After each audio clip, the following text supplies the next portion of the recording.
շնորհակալ եմ, որ եկաք տաղավար, մի քանի թեմաներ եւ այսպես երեք Ալիևը հայտարարեց, որ քարտեզի վրա գոյություն չունի Սևանալիճ, գյոյ չեն իրենք ասում, ավելին ասած մի անգամ ասել էր, էլի վերահաստատեց, որ իրենք մեքենաներով գալու են իրենց պատմական հողեր, խոսքը մեր հայրենիքի մասին է, մեր Հայաստանի մասին է, խնդրեմ այս մասով ձեր տեսակետը։ Բարև ձեզ, շնորհակալ եմ հրավերքի համար։ Տեղյակ եմ Ալիևի հայտարարություններից, նրանք Սևանը մեկ գյոյ չայ են ասում, մեկ գյոկ չայ են ասում, այդ իրանց լեզվի աղավաղումներով տարբերակն է։ Ալիևը այո հայտարարել է, որ իրենք այս անգամ ոչ թե տանկերով են գալու Հայաստան, այլ մեքենաներով են գալու Հայաստան, որովհետև Հայաստանում պետք է վերաբնակեցվեն 300,000-ից ավելի ադրբեջանցիներ, Հայաստանը իրենց համար արևմտյան Ադրբեջան է եւ աստիճանաբար ուրեմն ժողովրդագրական փոփոխություններ տեղի ունենան Հայաստանում ու աստիճանաբար ադրբեջանցիների թիվը ավելանա Հայաստանում, այսինքն իրենց մտքով արևմտյան Ադրբեջանում։ Նրանք վերջերս նաև մի 22 թվականի կարծեմ դեկտեմբերի 24-ին գրքի մի շնորհանդես են արել, որտեղ գրված է, որ հայերը եկվորներ են, նրանք արտաքսել են ադրբեջանցիներին իրենց հայրենիքից եւ ուրեմն պետք է ամեն ինչ անել, որպեսզի ադրբեջանցիները վերադառնան արևմտյան Ադրբեջան։ Եվ իբրև թե արևմտյան ադրբեջանցիները չեն մոռացել իրենց հայրենիքը եւ վճռական են տրամադրված արևմտյան Ադրբեջան վերադառնալու համար։ Ուրեմն նրանք համարում են, որ Հայաստանը իրենց հողն է, իրենց հայրենիքն է։ Այսինքն այստեղ ըստ իրենց տրամաբանության, ըստ իրենց գիտելիքների հայեր չեն ապրել, հայերը եկվորներ են, հայերը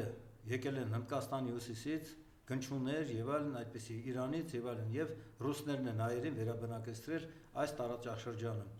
Իրենց համար ուրեմն Երևանը Էրիվան է, Մասիս քաղաքը Զանգիբասար, Հրազդան գետը Զանգի, Վարդենիսը Բասար Գեչար, բանը Եղեգնաձորը բանը ներողություն Վայքը Ազիզբեկով, Վանաձորը Ղարաքիլիսա եւ այդպես շարունակ։ Որոնք նրանք նաեւ պահանջներ են դնում մեր հանդեպ փոխելու Հայաստանի սահմանադրությունը Ալիևի առաջարկած տարբերակով։ Սա մեկ։ Նաեւ ուրեմն բնության տարբեր ուրեմն սարերի, գետերի եւ այլն անունները փոխել ադրբեջանական տարբերակով եւ բնակավայրերը եւս փոխել ադրբեջանական ուրեմն տարբերակով։ Այդպիսի պահանջներ են դնում մեր առջև։ Նիկոլ Փաշինյանը մեր ժողովրդին լկտիաբար խաբում է, հայտարարելով, որ հաստատված է խաղաղություն։ Անդադ նույն երգն է երգում։ Խաղաղություն է հաստատվել, խաղաղություն է հաստատվել։ Որևէ խաղաղություն էլ չի հաստատվել։ Օգոստոսի 8-ին Վաշինգտոնում կնքված համաձայնագիրը ընդամենը նախաստորագրված մի փաստաթուղթ է, որը որևէ իրավական ուժ չունի։ Խաղաղության համաձայնագիր կնքելու համար Տրամփը հայտարարել է, որ այդպիսի համաձայնագիր կարող է կնքվել միայն 26 թվականի վերջերին, որովհետև մենք պետք ըստ Ալիևի պահանջի, որպեսզի կնքվի խաղաղության համաձայնագիր, ուրեմն այդ 300 ադրբեջանցիները պետք է վերադառնան Հայաստան, մենք պետք է իրենց տրամադրենք Սյունիքի միջանցքը, եւ Ալիևը հայտարարել է, որ որևէ հայ զինվորի, հայ սահմանապահի կամ հայ մաքսավորի այնտեղ չպետք է տեսնեն։ Այդպիսի ուրեմն համաձայնագիր կնքելու համար պետք է ուրեմն գործը քննվի սահմանադրական դատարանում, եթե համապատասխանում է Հայաստանի սահմանադրությանը, քննարկվի ազգային ժողովում, ստանա ձայների մեծամասնություն եւ քվեարկվի։ Բացի դրանից որևէ տարածքային փոփոխություն պետության սահմաններից զիջում որևէ երկրի, դա պետք է իրականացվի ըստ սահմանադրության հանրաքվեով։ Ալիևի պահանջների մեջ մտնում են նաեւ ոչ միայն ադրբեջանցիների վերադարձը այսպես կոչված արևմտյան Ադրբեջան, այսինքն Հայաստան, այլ նաեւ որ Ադրբեջանը աստիճանաբար պետք է դառնա երկրորդ լեզու Հայաստանում եւ ադրբեջանական փոքրամասնությունը, քանի որ նրանք արագ են բազմանում, ադրբեջանական փոքրամասնությունը աստիճանաբար կավելանա, կդառնա Հայաստանում տարիներ անց կամ տասնյակ տարիներ անց մեծամասնություն ու կուլ կտան Հայաստանին եւ հայերին։ Նրանք ճշնամաբար են տրամադրված մեր հանդեպ Նրանք համարում են, որ հայերը իրենց թշնամիներն են։ Նրանց գլխավոր թշնամիները ըստ իրենց ուրեմն ընդդիմադիր կուսակցություններն են Ադրբեջանի, Ալիևի, ազգային փոքրամասնությունները, ուդիններ, թաթեր, թալիշներ, քրդեր եւ այլն։ Այդ ազգային փոքրամասնությունները, կրոնական փոքրամասնությունները իրենց թշնամիներն են։ Բնականաբար գլխավոր թշնամիները մենք ենք հայերս եւ Հայաստանը։ Եվ Ադրբեջանի բռնապետը ամեն գնով աշխատելու է երկարաձգել իր իշխանությունը ու նա հպարտանում է, որ իր իշխանության օրոք իրենք հաղթել են Հայաստանի Հանրապետությանը, ազատագրել են իրենց Ղարաբաղը, Արցախի նկատի ունեն եւ բնականաբար նաեւ պահանջներ են ներկայացնում մեր պետությանը, մեր ժողովրդին։ Ցավոք սրտի Նիկոլը կոպիտ է արտահայտում կզած է Էրդողանի եւ Ալիևի առաջ, կատարում են նրանց բոլոր պահանջները եւ ակնկալում է երկարաձգել իր իշխանությունը, ստանալով Թուրքիայից ու Ադրբեջանից քաղաքական եւ ֆինանսական աջակցություն։ Նա հայտարարել է. «Ինձ թուրք կասեն թե դավաճան, ինձ համար մեկ է, ես պատկերացնում եմ, որ եթե կորցնեմ իշխանությունս, ինչ է լինելու ինձ հետ։ Ժողովուրդը մի խառնամբոխ է, որին պետք է միշտ պահել ճնշված վիճակում։ Եվ ես ամեն ինչ կանեմ իմ իշխանությունը երկարաձգելու համար ու չեմ խուսափի, եթե դրա համար անհրաժեշտ լինի ստանալ Թուրքիայից աջակցություն»։ Հիմա նայեք, նաև այս մասով այսօր Նիկոլ Փաշինյանը խոսել է Ալիևի եւ ուղիղ սպառնալիքների մասին, հայտարարությունների մասին։ Միևնույն է, այս մարդը ասում է ուղիղ մեջբերում անեմ, հա, երևի, եթե սա հնարավոր է մեկնաբանել։ Ադրբեջանի նախագահի ձեր ասածը չի արտահայտում ամբողջ պատկերը, որովհետև Ադրբեջանի նախագահն ասել է, որ ցարական քարտեզներով եթե նայենք, Սևանալիք չկա, կայ անուն։ Ավելին, Փաշինյանի խոսքով, ավելի քան 30 տարվա կոնֆլիկտը լուծված է քաղաքական առումով։ Խնդրեմ։ Կոնֆլիկտը քաղաքական առումով լուծված չի, Արցախի հարցը լուծված չի, որքան էլ որ նրանք փորձեն մեր ժողովրդին անընդհատ ստիպել, որ մենք մոռանանք Արցախի մասին, մենք չենք կարող մոռանալ Արցախի կորուստը։ Մենք չենք կարող մոռանալ, որ Նիկոլ Փաշինյանն էր հանդիսանում հայկական զինված ուժերի գլխավոր հրամանատար եւ որի պաշտոնավարման ընթացքում մենք ցավալի պարտություն կրեցինք այդ պատերազմում, որովհետեւ մեր դիվանագիտությունը 44 օրյա պատերազմի ընթացքում չէր աշխատել։ Ադրբեջանն ուներ հզոր դաշնակիցներ, իրենց ցեղակիցներ Թուրքիան, որը Ադրբեջանին մատակարարում էր անընդհատ թռչող սարքեր եւ թուրքական սպայական կազմը ՆԱՏՕ-ի դասընթացներով անցած ղեկավարում էր այդ պատերազմը։ Ադրբեջանին ռազմական աջակցություն էր ցուցաբերում նաեւ Պակիստանը, որը մինչեւ օրս չի ճանաչել Հայաստանը որպես անկախ պետություն։ Ադրբեջանին օգնում էր նաեւ իր հետախուզական ռազմական տեխնիկայով Իսրայելը, որը բնականաբար թշնամաբար է տրամադրված, չեմ կարող ասել ինչ պատճառներով Հայաստանի եւ հայերի հանդեպ։ Մենք նույն ճակատագիրն ենք ունեցել, հրեաներն են տեսել ցեղասպանություն, մենք էլ ենք տեսել ցեղասպանություն, բայց նրանց գուցեև ինչ որ հաշվարկներով պետական շահը համընկնում է Ադրբեջանի հետ, որովհետեւ ադրբեջանական նավթն ու գազը գնում է ուրեմն նավթամուղով ու գազամուղով Ջեհյան նավահանգիստ, այնտեղից գնում է Իսրայել։ Իսկ մենք մեր դիվանագիտությունը չէր աշխատել, մենք մենակ ենք մնացել այդ պատերազմի ընթացքում։ Մեր զինվորներն ու մեր ազատամարտիկները, մեր սպաները չեն պարտվել, մեր բանակը չի պարտվել, պարտվել է մեր իշխանությունը, պարտվել է մեր դիվանագիտությունը, պարտվել է պատերազմից ու ոչինչ չհասկացող եւ բանակում չծառայած Նիկոլ Փաշինյանը։ Եվ բնականաբար մեր ազգի, մեր պետության արժեվ ծառացած, մեր ժողովրդի արժեվ ծառացած որևէ խնդիր լուծելու համար անհրաժեշտ է հեռացնել գործող ապազգային թրքամետ իշխանությանը։ Իսկ այս իշխանությանը հեռացնելու միակ ճանապարհը համազգային համախմբումն է։ Եվ Արցախահայության, որոնք տեղափոխվել են Հայաստան, եւ սփյուռքահայ մեր հայրենակիցների եւ մնացած մեր ժողովրդի։ Ես բոլոր իմ հանդիպումներում տարբեր քաղաքական ուժերի ղեկավար մարմինների ներկայացուցիչների հետ, հասարակական կառույցների, հայրենակցական միությունների, մարզական ու մշակութային միությունների, բացի երկրապահի վերնախավից նաև ազատամարտիկների կողմից կազմակերպված բազմաթիվ կազմակերպությունների, պայստազորի զինվորականների հետ հանդիպումների ժամանակ անընդհատ նույն բանն եմ հայտարարում։ մի կողմ թողեք ձեր անձնական համակրանքներն ու հակակրանքները, մի կողմ թողեք ձեր արտաքին քաղաքական կողմնորոշումները, ռուսամետ, արևմտամետ եւ այլն, եկեք համախմբվենք, միավորվենք, հզոր դաշենք մի հատ ձևավորենք, միավորում, ոտքի անենք մեր ժողովրդին, Աշոտսկից մինչև Մեղրի, կազմակերպենք անհնազանդություն, գործող ապազգային թրքամետ իշխանությանը, պարտադրենք Նիկոլի եւ իր կառավարության հերացումը ու կարճ ժամկետի համար ձևավորվի ժամանակավոր անցումային կառավարություն, որը կիրականացնի արդար օրինական ազգային ժողովի նոր ընտրություններ։ Բնականաբար մենք ակնկալում ենք, որ Հայաստանում նոր ձևավորվելիք ազգային իշխանությունները իրականացնելու են մեր ժողովրդի նպատակներն հետապնդող, մեր ազգային պետական շահերից բխող արտաքին եւ ներքին քաղաքականություն։ Ես հիմա անդրադառնամ Գյոքչայի հարցին։ Ուրեմն այո, Նիկոլը հայտարարել է, որ ցարական Ռուսաստանում Սևան իբր թե անվանում գոյություն չուներ, կար Գյոքչա կամ Գյոչա, որովհետեւ Գյոչա կամ Գյոքչա չի եղել։ Հիմա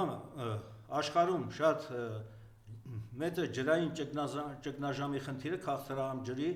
գրեթե ՄԱԿ-ի տվյալներով գրեթե 1 միլիարդ մարդ քաղցրահամ ջրի խմելու ջրի կարիք ունի։ Ադրբեջանում էլ այդ խնդրը գոյություն ունի եւ նրանք ցանկանում են տիրանալ Սևանի, ուրեմն քաղցրահամ ջրին եւ դրան տիրանալու համար բնականաբար պետք է վերցնեն Սևանի մի ափը, որը համարում են իրենցը եւ օգտագործեն Սևանի ջրերը իրենց կարիքները հոգալու համար, դա չի լինելու։ Մենք մեր ժողովրդին, մեր պատերազմներից, պարտությունից եւ հազարավոր զոհեր տալուց հոգնած մեր ժողովրդին նիկոլական իշխանությունները կեղծ խաղաղություն են խոստանում, օրակարգ են դրել խաղաղություն, որպեսզի երկարաձգեն իրենց իշխանությունը։ Մենք կրկնում եմ, որևէ իշխանություն հավերժ չի, անպայման մինչև այս տարեվերջ եթե չհաջողվի, հաջորդ նախագահական ընտրություններում, ուրեմն ընդդիմադիր քաղաքական ուժերը համախմբելու են, վերցնելու են մեծամասնություն, իսկ Նիկոլ Փաշինյանն ու իր գաղափարակից պաշտոնյաները ենթարկվելու են Հայաստանի Հանրապետության օրենքով օրենսդրությամբ նախատեսված կարգով դատական պատասխանատվության։ Հոկտեմբերի 27-ին եռաբլուրում էր Սասուն Միքայելյանը, որտեղ խոսում է Վազգեն Սարգսյանի մասին, ասելով, եթե Վազգենը կենդանի լիներ, Լեռնային Ղարաբաղի տեղի չէր ունենա այն, ինչ տեղի ունեցավ։ Պարոն Բազարյան, եթե Վազգեն Սարգսյանը կենդանի լիներ, ինչ տեղի կունենար Սասուն Միքայելյանի հետ եւ 2018-ին անամոթաբար Հանրապետության հրապարակում գոռում էր, որ այս հեղափոխությունը ավելի կարևոր է, քան Արցախյան շարժումն ու հաղթանակը։ Ուրեմն նախ պարզաբանեմ, որ 18 թվականին որևէ հեղափոխություն չի եղել։ Եղել է շատ բարձ իշխանափոխություն կամ համաձայնեցված իշխանատվություն։ Ոչինչ չի փոխվել։ Նախկինի պես եւ շատ ավելի սուր, ուրեմն դատական իշխանությունը կախված է գործադիր իշխանությունից։ Ամեն օր դատական process-ներ են տեղի ունենում Հայաստանի Հանրապետությունում։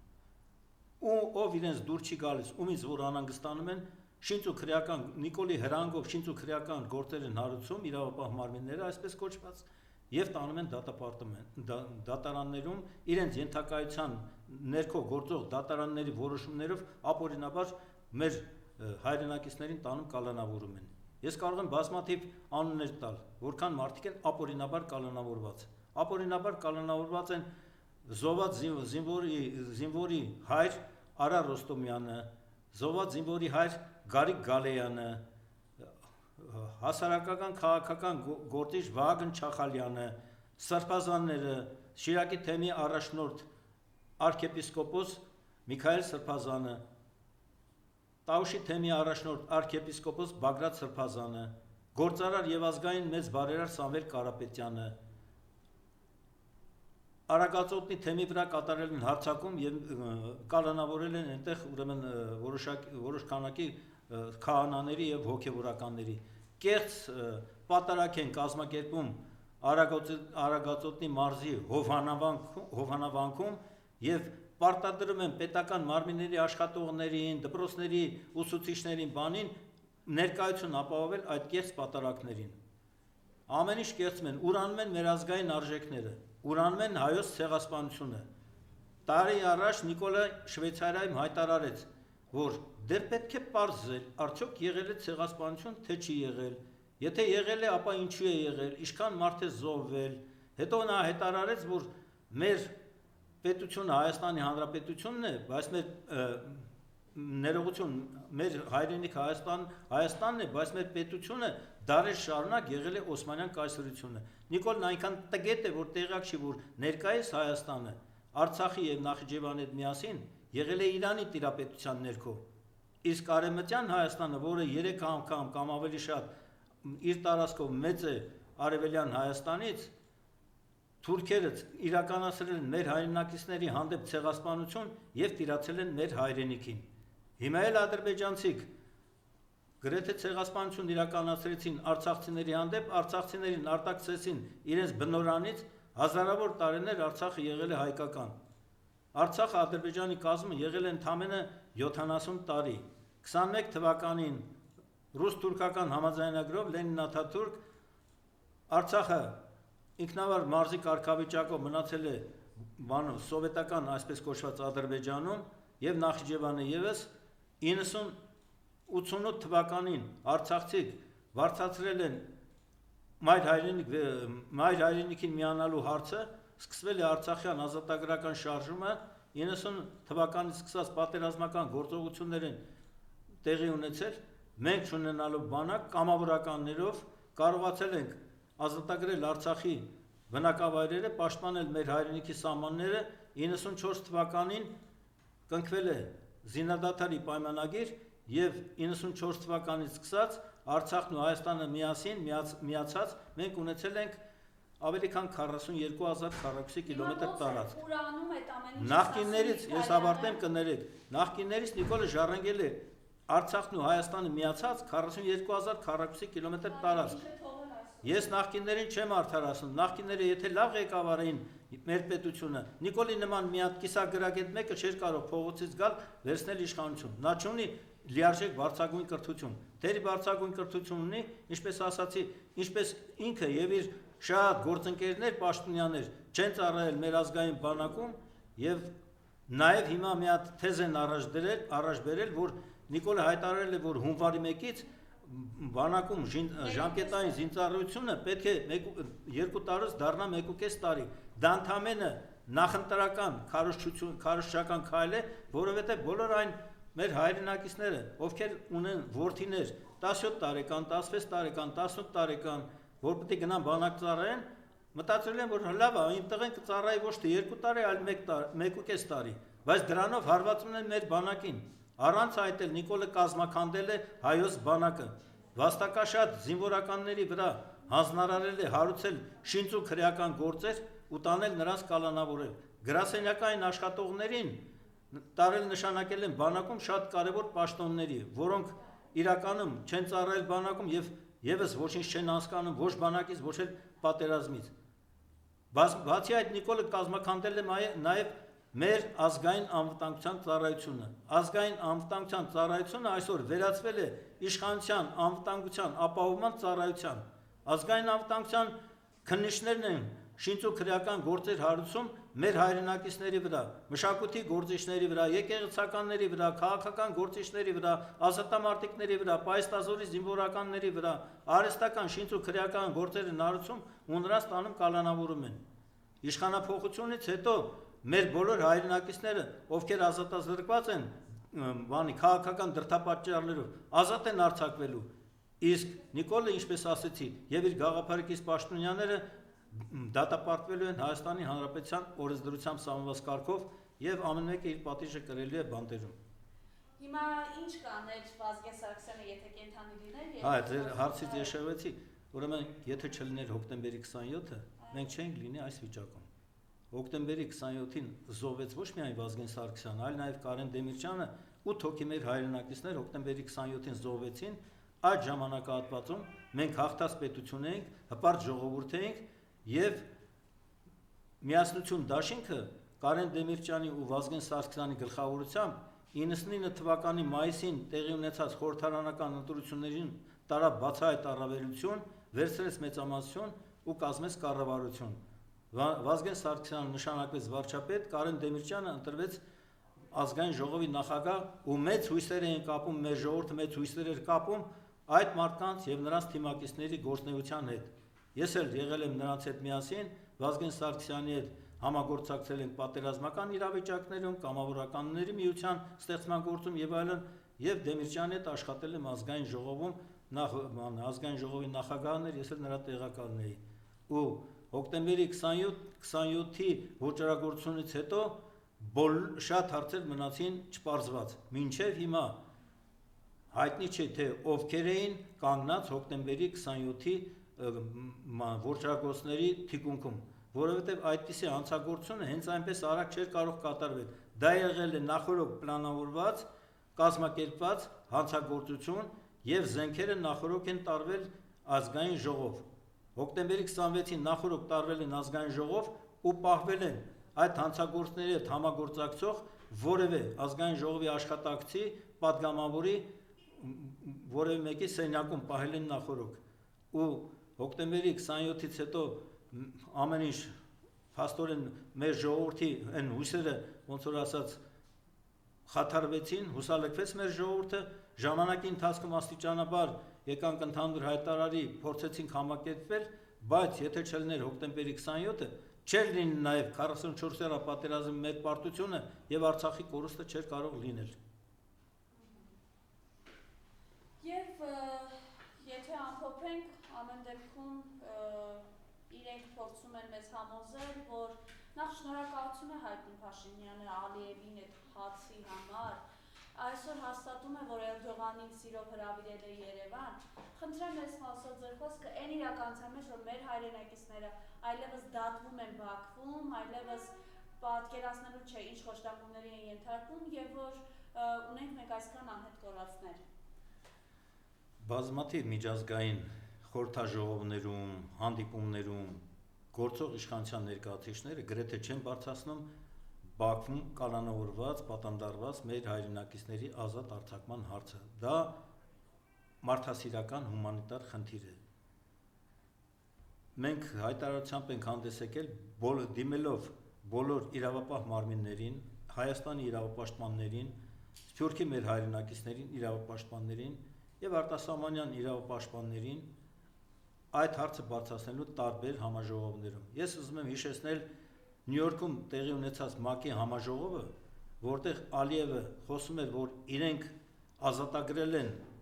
ագրեսորից իրենց հայրենիքը, պատերազմում հաղթել են։ Իսկ Նիկոլ Փաշինյանը փոխանակ այդ համաժողովում բարձրացներ մեր պատանդարված մեր հայրենակիցների ազատ արձակման հարցը, համաշխարհային խնդիրներ էր բարձրացնում, որ բոլոր ժողովուրդները, բոլոր պետությունները բացեն իրենց սահմանները, խաղաղություն հաստատվի, առևտուր անեն, ապրեն։ Նիկոլ Փաշինյանը փորձում է դասեր տալ այնպիսի պետությունների ղեկավարների, ինչպիսիք են